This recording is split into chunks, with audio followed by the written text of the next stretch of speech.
As the title suggests, this video is all about fishing Alphonse Island.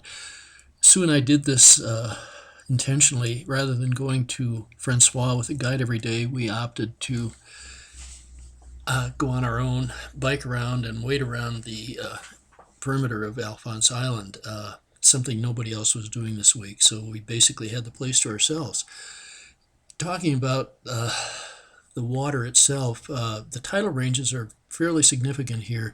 There's 2 highs and 2 lows every day, and the range of rise and fall looks to be 6 to 8 feet, so it has a significant bearing on when you can and cannot get out in the flats. Interestingly, as an aside, there's a school of fish that we call croakers that surround the island. They're small ones and they live by the shore. You can actually catch a fish on every cast, so you could catch thousands of fish if you wish to, but they're not much fun. They're like catching little bluegills in the States. So it's necessary to get your fly outside their particular range where they're comfortable, and we had to do that and worked very hard at that. You also got a lot of turtle grass here, and the local fishing shop suggested we have weed guards. I didn't tie any on the flies we used, and that made a significant difference too. Next year we'll be there again, and I think we'll have some good either wire or monofilament weed guards from a lot of the flies, because the turtle grass in the ocean is very significant, and it's a real pain in the butt. You get hung up on every cast when it's in the flow. Fishing was out of this world. It's absolutely as good as the superlatives you read about. We caught roughly 27 different species, some very large bonefish, some very large bluefin trevally, and a couple of snappers that were up in the 15-20 pound range. Didn't catch as many bones as I wish we had, but we experimented a lot and fished places that the bones probably weren't likely to be lying at that time of day. So we had a great time. It's a true paradise.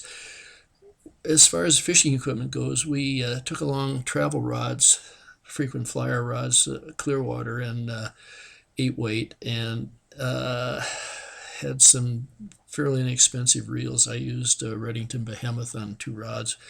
A sink tip line is useful here. When the tides are in, you need to get down a little deeper, and when the tide's out in the flats, dry fly line's much better. So Sue had an 8-weight too, and we didn't seem to have any difficulties landing fish with the 8-weight. I also checked out a 9-weight rod from the fishing center, and I used it when the wind was much stronger. We had a strong prevailing southeast flow all the time we were there, and it really does create a lot of difficulty casting. If the monsoon would shift out of the northwest, it would have been a lot easier. So anyway, we enjoyed the fishing very much. At the end of this, you'll see some pictures that we took of snapshots of some of the fish, and there'll be a couple of earls that will lead you to a lot more detail about do-it-yourself fishing here, what you might want to wear, what you might want to use, and maybe some selection of fly patterns, tippet sizes, etc. And another link to the resort itself. So with luck, we're going to try to hit this place again next year.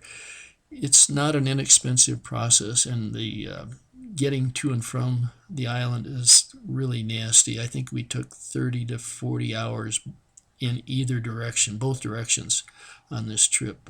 It wasn't a heck of a lot of fun.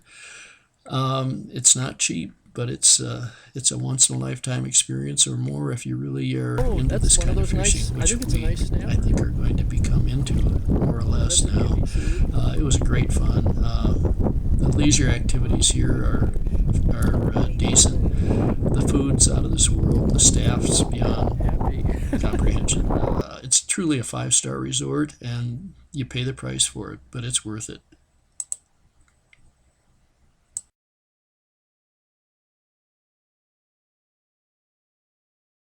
One of the type I can catch it too.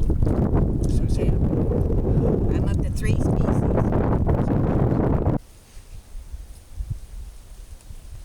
The height of indulgence.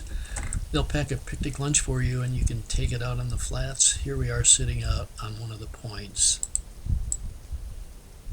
And I'm sure. Let me shut this down and see if I can get him in. That's the biggest bonefish I've ever seen. Look at the size of this puppy. God, is he gorgeous? I don't know what he'd weigh. 6 pounds, maybe? I'd like to put my hand on him, but I'm not going to. I'll get him off right now. Look at the size of that thing. It's as big as a reel. Amazing fish. Absolutely amazing. Okay, small permit. That's it. Well, it's not a bad way to start the day. I don't know if it's a permit even. I think it is though. Yeah, it's strong as can be.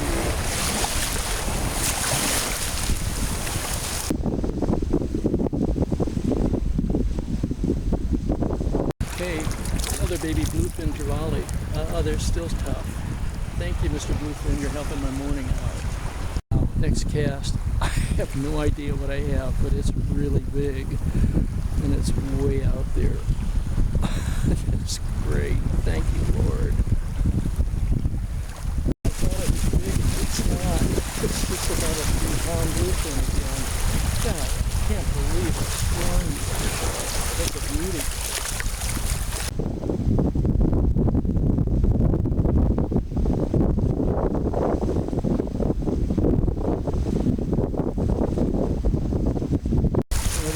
Another bluefin, really tough.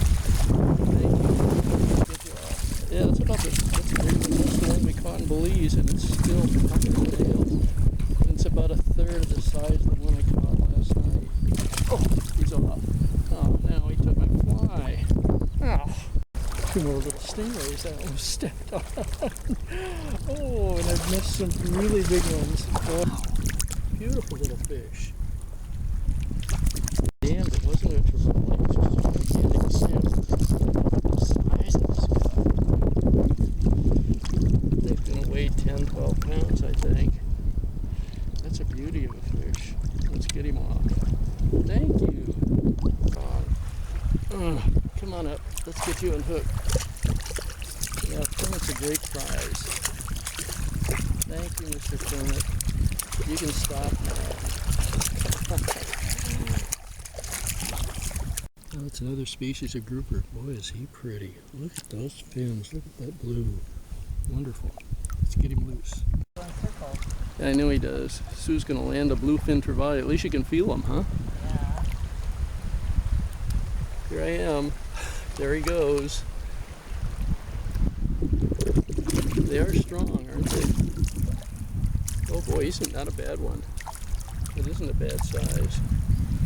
Nice. Stop it, stop it. Nice, nice. Stop it. Stop it. I don't like that. First cast of this session. It's a beautiful snapper of some kind, I think. Done. I'm releasing. We're happy.